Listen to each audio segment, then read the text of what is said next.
In a recent interview with George Galloway, Professor Morandi made some astonishing claims about American and Israeli wars around the world. The arrogance of empire is what makes Americans constantly miscalculate, whether it was in Afghanistan or Iraq or elsewhere, or in Ukraine as we see today. It is the arrogance of power that causes them to go in thinking that they're going to win this one because they are special and they're above and beyond the rest of us, and ultimately they fail and their empire weakens every time. And hopefully today we are witnessing the final days of this empire. Ansar Allah is a national movement which includes Houthis and it includes others, and it has many allies in Yemen, and now it's a household name across the region. It is the heroic force that has stood up to the United States and to the Israelis, and which is alongside Hezbollah has sacrificed to try to stop the genocide against another people, not their own, which I think is the ultimate sacrifice. And they say that the Israeli regime, as long as it's carrying out a starvation siege, they will not allow its ships to pass through the Red Sea. They are enforcing the genocide convention.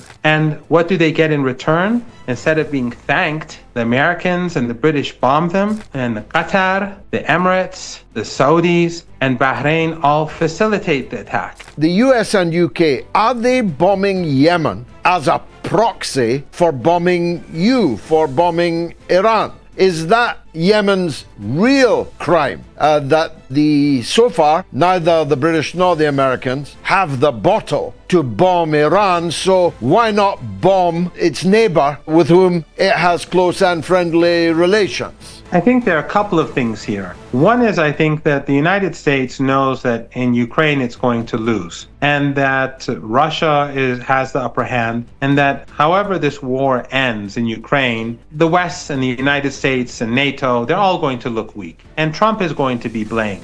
So Trump would like to look strong in Yemen. And also, in order to battle, let's say, the deep state and his opponents, whether in Europe or in the United States, who are going to, I think, increase the pressure, especially as the economy will continue to get worse, most probably, he does want the Zionist lobby on his side. That's how I see it. But I think in addition to that, the point you make is probably the most important point, and that is that bombing Yemen is the next best thing to bombing Iran. They can't bomb Iran because Iran can destroy the global economy. So they bomb Yemen instead. They murder Yemeni women and children in the hope that they can intimidate Iran, but also in the hope that the Zionist lobby, that they will be satisfied with Trump standing shoulder to shoulder with Netanyahu in the slaughter of the people of Gaza and in the slaughter of women and children in Yemen. I think the military, the US military, knows quite well that a war with Iran would mean the end of the global economy as we know it. The oil and gas assets and its installations in the Persian Gulf region, along with the petrochemical plants and the refineries, all of these are vulnerable. The Persian Gulf is not very wide, and Iran owns one side of it. That's why it's called the Persian Gulf. If there is war, these tiny Arab family dictatorships on the other side that host US bases, they won't last. So if there is war, these regimes will all collapse very swiftly, and the global economy will collapse. And that will be the end of the US empire, it will be the end of Trump's presidency. And imagine if the global economy collapses, which will be catastrophic for all of us. It's mind-boggling, I think, what would happen if there's a war. And I think there are enough sane people in the Pentagon, sinister but sane, who would tell the president that this is simply a bridge too far. However, it's not impossible for there to be a war because you have the Zionist lobby and you have Netanyahu, whose personal interest is in war.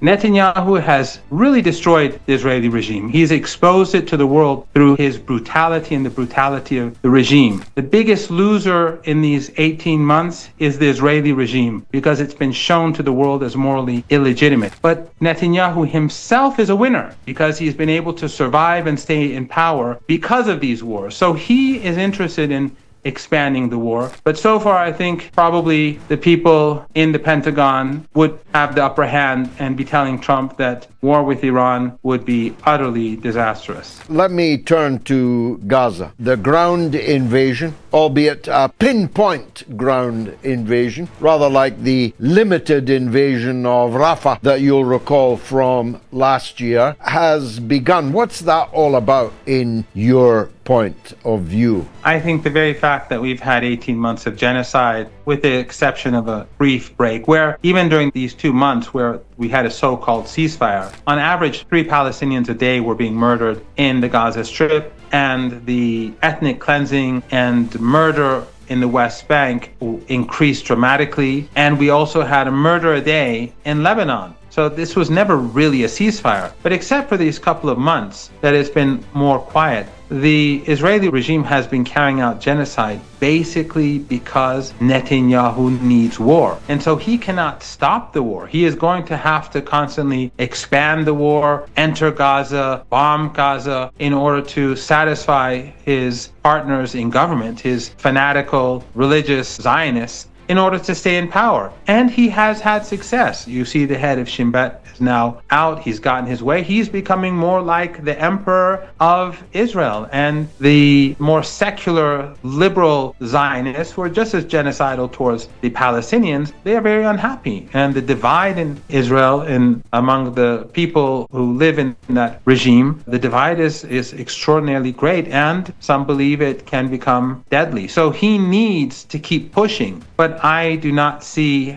the regime succeeding in Gaza, just as I do not see the United States succeeding in Yemen. They will only continue to slaughter more people, and they will become more despised. And George, I really think that in a way, restarting a Holocaust is even worse than continuing a Holocaust. For well over a year, people like yourself and others have been active to create awareness. But after a period of time, after months of seeing dead children and beheaded babies, it becomes normalized. But when the so-called ceasefire took effect, the international community took a collective sigh of relief. Even though, as I said, they were still killing people. But now when Netanyahu restarts this genocide, people are stunned and shocked. And especially in one day, he slaughtered over 400 people, almost 200 of them children. This angers people. It intensifies the animosity towards the Israeli regime. This, I think, is a huge mistake. It is evil, utterly evil, but it is also extremely damaging for the regime. I continue to believe that the Israeli regime is in its final stage of existence. I'm not saying it's going to end tomorrow or next week or next month or next year, but it has been exposed to the world for what it is, and those powers that lie behind it have been discredited, and they continue to decline in power. These are dark days, but I believe that in the future we will see light at the end of the tunnel.